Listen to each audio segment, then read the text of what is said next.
నమస్తే welcome to V3 news లక్ష్యం సమాజహితం ఇక వార్తల్లోకి వెళ్లే ముందు ముఖ్యాంశాలు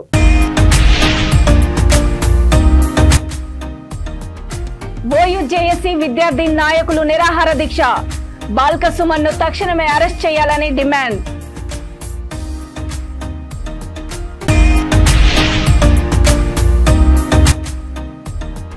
తెలంగాణలో త్వరలో గృహజ్యోతి పథకం ప్రారంభం అర్హులైన వారందరూ సద్వినియోగం చేసుకోవాలన్న టీఎస్పీడీసీఎల్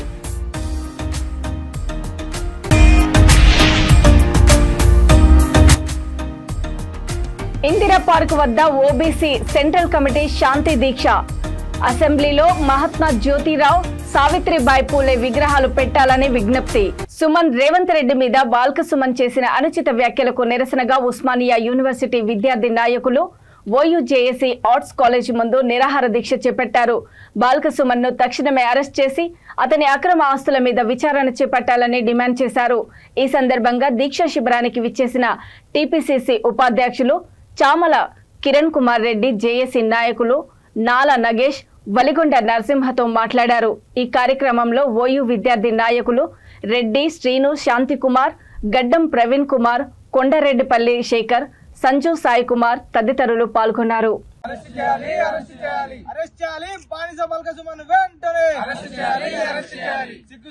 ముఖ్యమంత్రి గారిని అసభ్య పదజాలం వాడడం, ముఖ్యమంత్రి గారిపై అసభ్య పదజాలం వాడడం.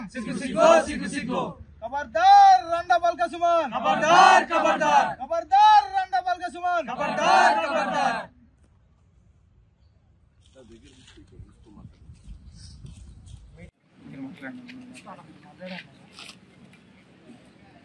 ఈ రోజు యూనివర్సిటీ విద్యార్థి నగేష్ గారు ఓయూజేఏసీ నాయకులు నిన్నటి నుంచి ఈ ఆర్ట్స్ కాలేజ్ ప్రాంగణంలో మొన్న సాయంత్రం బాల్క సుమన్ గారు మాట్లాడిన విధానాన్ని నిరసిస్తూ ప్రజాస్వామ్యంలో ఒక ముఖ్యమంత్రి స్థాయిలో ఉన్నటువంటి నాయకుడిని మొన్ననే ప్రజలు ఓడించినటువంటి వ్యక్తి.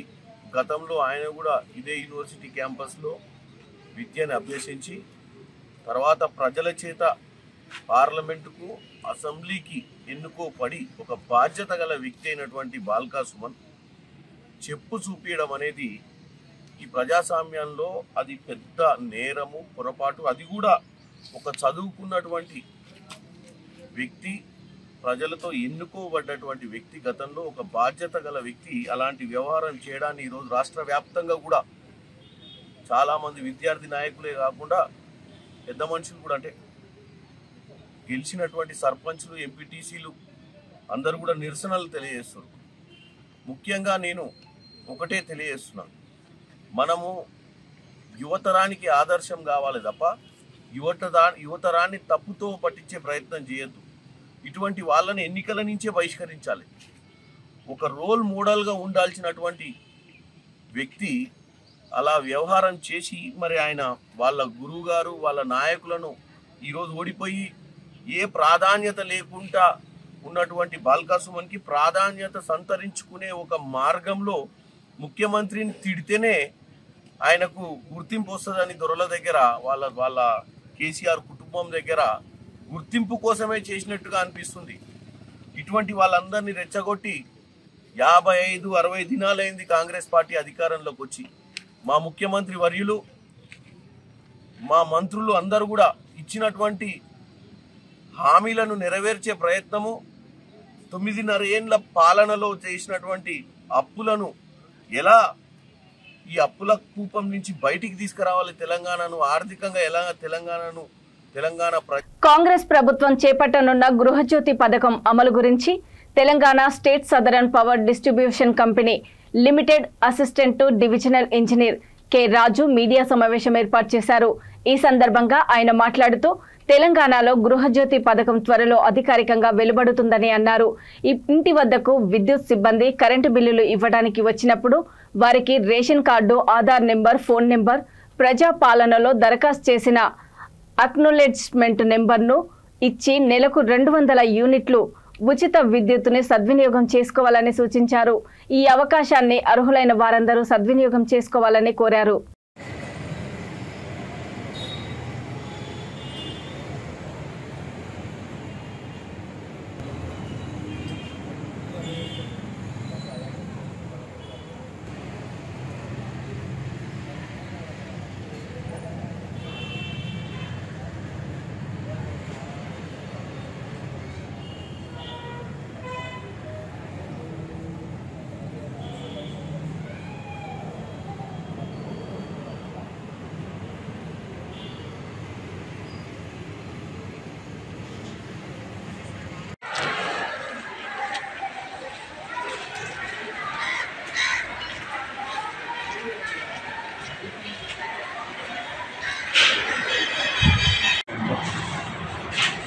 నా పేరు కే రాజు, ఏడీ ఆపరేషన్ ఫలక్నామా టీఎస్ఎస్ చూపిస్తాయి.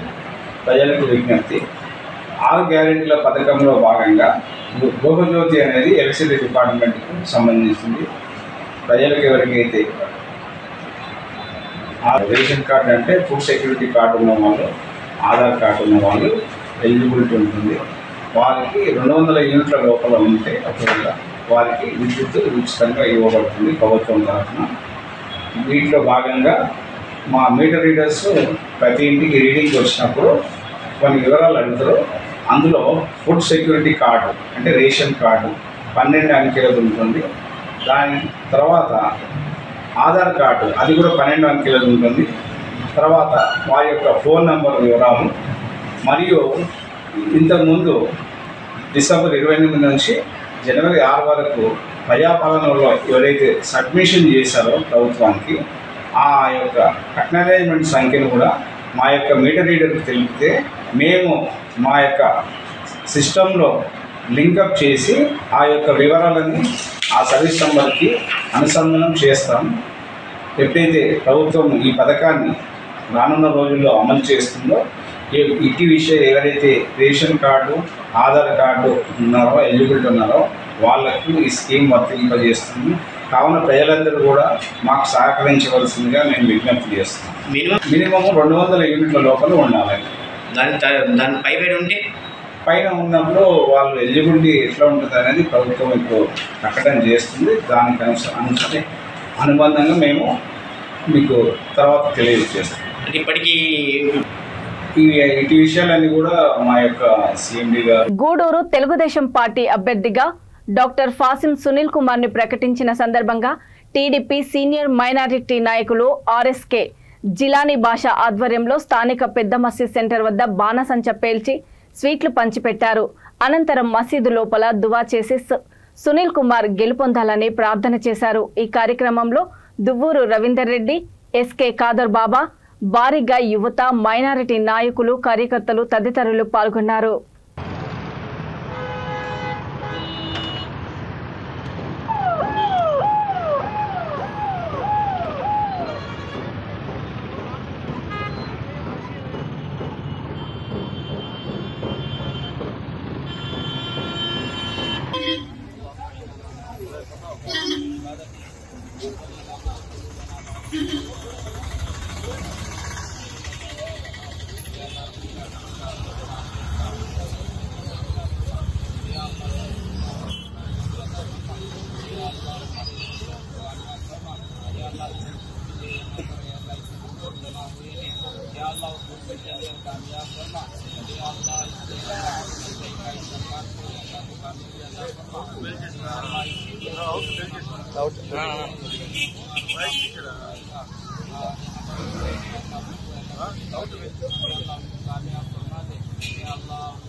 చిత్తూరు జిల్లా కుప్పంలో జగనన్నతో జనం, భరతన్నతో మనం అనే కార్యక్రమాన్ని ఎమ్మెల్సీ భరత్ సతీమణి దుర్గా నిర్వహించారు. ఈ కార్యక్రమంలో భాగంగా వారు కుప్పం మున్సిపల్ పరిధిలోని 14, 15వ వార్డుల్లో పర్యటించారు. ఈ సందర్భంగా ఎమ్మెల్సీ భరత్ సతీమణి దుర్గకి మహిళలు ఘన స్వాగతం పలికారు. మహిళలకు వారు పసుపు, కుంకుమ సారెను అందజేశారు. అనంతరం ఆమె మాట్లాడుతూ రాబోయే ఎన్నికల్లో తన భర్త ఎమ్మెల్సీని భరత్ను ఎమ్మెల్యేగా గెలిపించాలని కోరారు. ఈ కార్యక్రమంలో Kuppam municipality chairman doctor Sudheer, sarpanch Lakshmi Dharmachari, party ముఖ్య నాయకులు, కార్యకర్తలు, మహిళలు భారీ సంఖ్యలో పాల్గొన్నారు.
నా పేరు దుర్గా.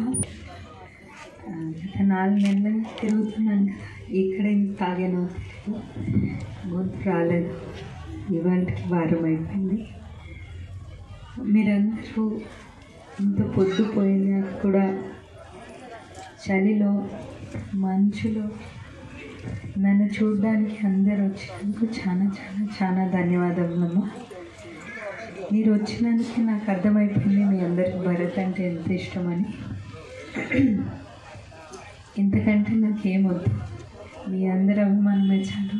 మీరందరూ వచ్చినందుకు చాలా చాలా చాలా ధన్యవాదములు. నేను ఇప్పుడు మీ అందరికీ ఇవ్వబోయేది, ఎన్నికలు వస్తున్నాయి కదా, ఓటు కోసం కాదమ్మా. గత 5 నెలల నుంచి తిరుగుతున్న ఇంట్లో పూజ చేసుకున్నాను. మీరందరూ నాకు ఆడబిడ్డల్లాగా, మా ఆయన మీ అందరికీ తల్లులు అక్కలు అంటారు. సో మీరందరూ నాకు ఆడబిడ్డలు. నేను తెచ్చి తాంబూలమ్మ దేవుడి దగ్గర చాలా నమ్మకంగా పూజ చేసి మీ అందరి దగ్గరికి వచ్చి దయచేసి, మా ఆయన చాలా మంచోడు, నన్ను బాగా చూసుకుంటాడు, తల్లుల్ని అక్కల్ని కూడా చాలా బాగా చూసుకుంటాడు అని మాట ఇవ్వడానికి వచ్చాను.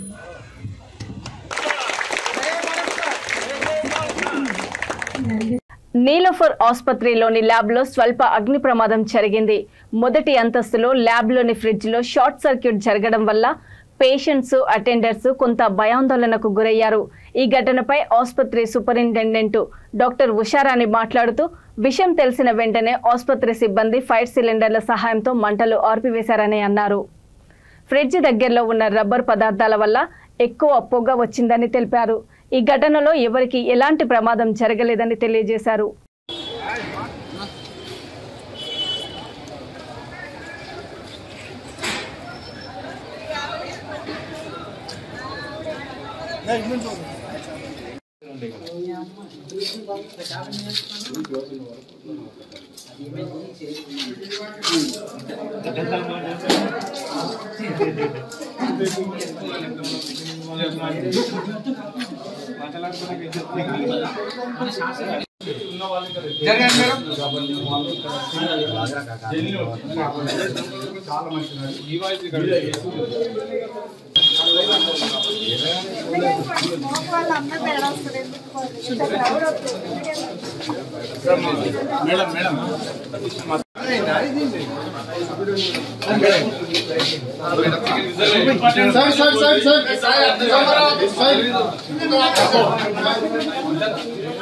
అదే చూడు ఫైర్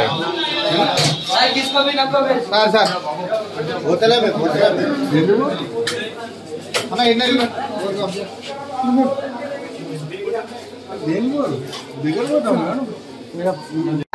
గంటలకి ఈరోజు సాయంకాలం 5 గంటలకి ఈ పాత నిలోఫర్ హాస్పిటల్ పాత బిల్డింగ్ ఫస్ట్ ఫ్లోర్ లో ల్యాబొరేటరీస్ ఉన్నాయి. ఒక ల్యాబొరేటరీలో ఉన్న ఫ్రిడ్జ్ దగ్గర చిన్న షార్ట్ సర్క్యూట్ అవ్వడం వల్ల ఒక మైనర్ ఫైర్ యాక్సిడెంట్, చిన్న ఫైర్ యాక్సిడెంట్ అవ్వడం జరిగింది. దాన్ని వెంటనే మా స్టాఫ్ గుర్తించి మా దగ్గర ఉన్న 5 సిలిండర్స్ తోనే ఇమీడియట్ గా ఎక్స్టింగ్విష్ చేశారు. కాకపోతే అక్కడ కొంచెం రబ్బర్ ఉండడం వల్ల స్మోక్ ఎక్కువ ఫామ్ అయ్యి ఆ బయట కిటికీలోంచి స్మోక్ రావడం వల్ల కొంచెం ఇక్కడ ఉన్న పేషెంట్ అటెండెంట్స్ అందరూ బయట ఉన్న వాళ్ళు ప్యానిక్ అవ్వడం జరిగింది. కాకపోతే అందుకే ముందు జాగ్రత్తగా ఫైర్ ఇంజిన్ కూడా పిలిపించాము, ఫైర్ సేఫ్టీ పీపుల్ ని కూడా. కాకపోతే మా దగ్గర స్టాఫ్ అందరూ, మా దగ్గర శానిటేషన్, సెక్యూరిటీ, అలాగే ఎలక్ట్రికల్ ఇంజనీర్ వేణు, అలాగే స్టాఫ్, మా హెల్త్ ఇన్స్పెక్టర్స్ అందరు కూడా మాకు పీరియాడిక్ గా ఫైర్ సేఫ్టీ ట్రైనింగ్స్ ఇస్తున్నాము. దానివల్ల మా స్టాఫ్ అందరూ ఫైర్ సిలిండర్స్ ని ఎట్లా ఆపరేట్ చేయాలి, ఏదన్నా ఫైర్ వస్తే ఎలా ఎక్స్టింగ్విష్ చేయాలి అనే దాని మీద ట్రైన్ అయి ఉన్నారు. కాబట్టి ఇమీడియట్ గా కొంచెం స్మోక్ రాగానే ఆ రూమ్ ఓపెన్ చేసి ఇమీడియట్ గా ఫైర్ ఎక్స్టింగ్విష్ చేయడం జరిగింది. ఈ ఫైర్ ఇంజిన్ అరైవ్ అయ్యే లోపలనే సిచ్యువేషన్ కంట్రోల్లోకి వచ్చింది. అది పేషెంట్స్ ఉండే ఏరియా కాదు, ల్యాబ్ ఏరియా. ఎవరికి ఏమి ఇంజరీస్ అయితే జరగలేదు.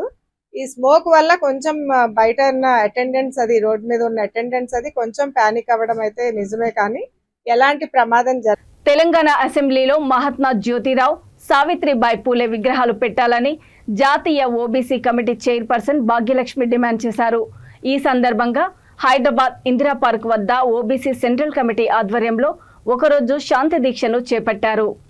ఈ సందర్భంగా భాగ్యలక్ష్మి మాట్లాడుతూ సీఎం రేవంత్ రెడ్డి ప్రగతి భవన్ కు మహాత్మా జ్యోతిరావు పూలే పేరు పెట్టడంపై హర్షం వ్యక్తం చేశారు.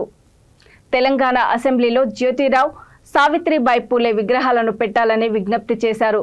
ఓ మహిళగా కవితకు ఇప్పుడు ఆదర్శ దంపతులు గుర్తుకు రావడంపై సిగ్గుచేటని అన్నారు. అసెంబ్లీలో మహాత్మా జ్యోతిరావు, సావిత్రిబాయిల విగ్రహాన్ని మీరు ప్రతిష్ఠిస్తారా లేదా మమ్మల్ని ప్రతిష్ఠించుకోమంటారా అని ప్రభుత్వానికి సవాల్ చేశారు.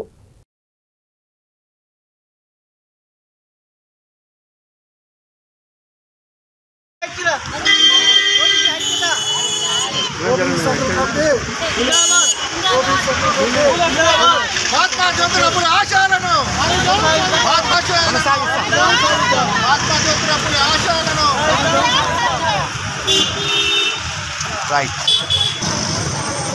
మహాత్మా జ్యోతిరావు ఆశయాలను తెలంగాణ అసెంబ్లీలో మహాత్మా జ్యోతిరావు సాధిపోలే ఇరైనా మేము కూడా ఉన్నాం. బీజేపీలో ఉన్నటువంటి వాళ్ళు కావచ్చు, కాంగ్రెస్లో ఉన్నటువంటి కావచ్చు, ఇతర పార్టీలో ఉన్నటువంటి వాళ్ళందరూ కూడా చూసి నవ్వుతారు. అరే ఎట్లా ఈరోజు బతుకమ్మ పెట్టిన వాళ్ళ ఊరు తిరిగినాం, మేమందరం పాల్గొన్నాం, పనిచేసినాం. ఆ రోజు నీకు మహాత్మా జ్యోతిరావు గుర్తిరాడు. మళ్ళా మరి ఎమ్మెల్సీ అయినావు, ఎంపీగా పనిచేసినావు, నీకు గుర్తురాదు.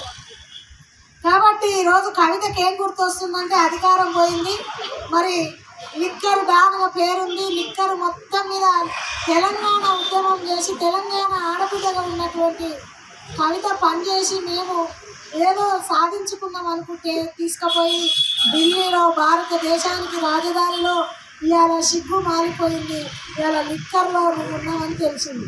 నీకు ఇప్పుడు ఆ బీసీలు గుర్తొచ్చిరని చెప్పి నేను ఈ సందర్భంగా అడుగుతాను. ఆ కమిటీ ఒక పూలే ఫ్రంట్ వేసిర్రు, అందులో మా ఆర్ కృష్ణన్న గారి పేరు కూడా ఉంది. మరి మరి తొలి శాసన స్పీకర్గా పనిచేసినటువంటి మధుసూదనాచారి గారి పేరు వేసిరు.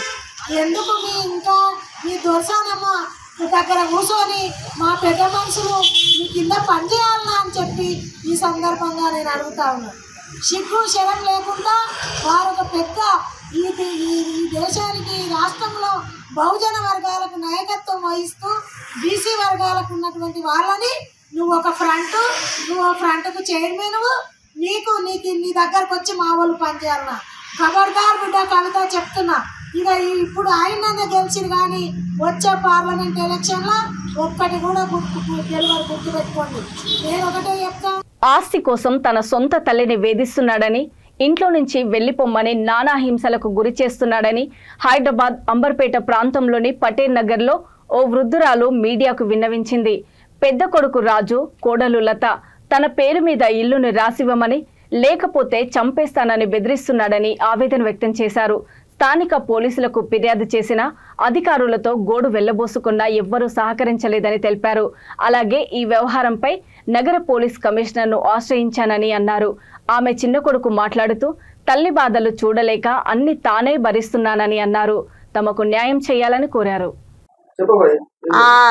సార్ నమస్తే సార్, నేను పటేల్ నగర్లోనే ఉంటా, నా ఇంట్లో నేను ఉంటా సారు. ఆదివారం రోజు కత్తి తీసుకొని కొడుకు వచ్చిండు, రాయి తీసుకొని కోడలు వచ్చింది. వస్తే నా భయం ఈతలకు వచ్చిన సార్. ఈతలకు వచ్చే వరకు ఫోన్లు తీస్తుండ్రు సారు. ఫోన్లు తీస్తే నేనన్నా ఫోన్లు ఇయ్యండ్రి, ఆ ఫోన్లలో ఏం తీసిండ్రో ఇక్కడ ఇయ్యండ్రి అని ఆయన వాళ్ళ ఇంట్లోకి పోగానే నేను గొల్లెం పెట్టి తాళం వేసిన సార్. నాకు భయం అయ్యి తాళం వేస్తే అంతట్లకే తిరుపతి వచ్చి నేను మాట్లాడతా, నేను చేస్తా అని అన్నాడు. అంటే మా కోట్లని అది చేస్తా, మీకు ఎందుకు భయము, కోట్ల చేస్తా అన్నాడు. అంతట్లకే వాళ్ళు పోలీసులు వచ్చిర్రేమో, నేను కోర్టుకి చేస్తానగానే నేను పోలీస్ టౌన్కి పోతానని పోలీస్ టౌన్కి వచ్చిన సార్. పోలీస్ టౌన్కి వచ్చే వరకు ఆ మేడం అన్నది, మీరు ఇంతకు ముందు అలా ఇచ్చిన కంప్లైంట్ ఉన్నది అమ్మ, నువ్వేం భయపడకు, నువ్వు పోయి ఆడ 1-2 సున్నాలు వస్తూ వాళ్ళు వస్తారు, వాళ్ళు చూస్తారు అని చెప్పింది. పోయిన వద్దుగా తెల్లని దాకా తలుపులు కొడుతుండ్రు, భయం అవుతుంది. నేను బాత్రూమ్ కూడా ఇతలకు వస్తలేను సార్. కోడలు లత, కొడుకు రాజు. డబుల్ బెడ్రూమ్ కూడా వచ్చింది మరియు ₹1,00,000 బీసీ లోన్ కూడా వచ్చింది. అయినను వారు దానితో సంతృప్తి చెందకుండా ఈ ఆస్తిలో కూడా భాగం కావాలని మమ్మతో పోట్లాడుతూ ఉన్నారు. మరియు నాపై ఇప్పటివరకు 3 కేసులు సిటీ సివిల్ కోర్టులో పెట్టినారు. మరియు ఆ కోర్టులో కూడా లాయర్ ఖర్చులు, ఫీజులు నేనే భరిస్తున్నాను. మరియు దానితో చాలించకుండా తిరుపతి గుప్తా అనే వ్యక్తితో సంబంధం పెట్టుకొని వాళ్ళందరూ కలిసి మమ్మల్ని ఇబ్బందుల పాలు చేస్తున్నారు. మరియు పోలీస్ స్టేషన్లో కంప్లైంట్ ఇచ్చి మాపై చీటింగ్ కేసు, మాపై భయపెడుతున్నారని మా మీద కేసులు పెట్టినారు. దాని వలన ఈ అంబర్పేట్ పోలీస్ స్టేషన్కి రావాల్సి వచ్చింది. కానీ మేము ఎటువంటి నేరము చేయలేదు. ఎందుకంటే తిరుపతి గుప్తా గారు 2 లక్షలు ఇస్తే మీ యొక్క ల్యాండ్ సెటిల్మెంట్ చేస్తాను, లేనిచో మీపై ఎఫ్ఐఆర్ సదరు పోలీస్ స్టేషన్లో చేపిస్తాను అని చెప్పి భయభ్రాంతులకు గురి చేసినాడు. దాని వలన తిరుపతి గుప్తా అనే వ్యక్తి ఇక్కడ అంబర్పేట నివాసి, పటేల్ నగర్ నివాసి, అతను మాపై వాళ్ళను మా లీడర్, బీజేపీ లీడర్ అండి, అతను మాపై దండయాత్రలు చేస్తూ మమ్మల్ని బెదిరిస్తూ ఉన్నాడు. మీది కోర్టు కేసులో ఉంది, మేము సెటిల్మెంట్ చేస్తాను అని చెప్పి ప్రతిసారి మమ్మల్ని భయభ్రాంతులకు గురి చేస్తాడు. మరియు మా అన్న వదిలతో కలిసి పోలీస్ స్టేషన్కి వచ్చి ప్రతిసారి వచ్చి తనే ఇన్వాల్వ్మెంట్ అవుతాడు. దీనికి మా ఇంటిపై అతని యొక్క బాగా నజర్ ఉందని మాకు అర్థమవుతుంది. కాకపోతే ఇల్లుని తక్కువ రేట్లో తీసుకొని లేదంటే సెటిల్మెంట్ చేసి డబ్బులు వస్తాయని ప్రయత్నం. ఇక వార్తలు ముగించే ముందు ముఖ్యాంశాలు మరోసారి.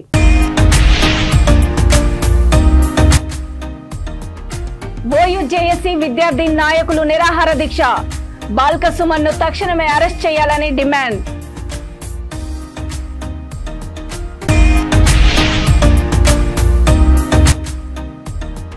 తెలంగాణలో త్వరలో గృహజ్యోతి పథకం ప్రారంభం. అర్హులైన వారందరూ సద్వినియోగం చేసుకోవాలన్న టీఎస్పీడీసీఎల్.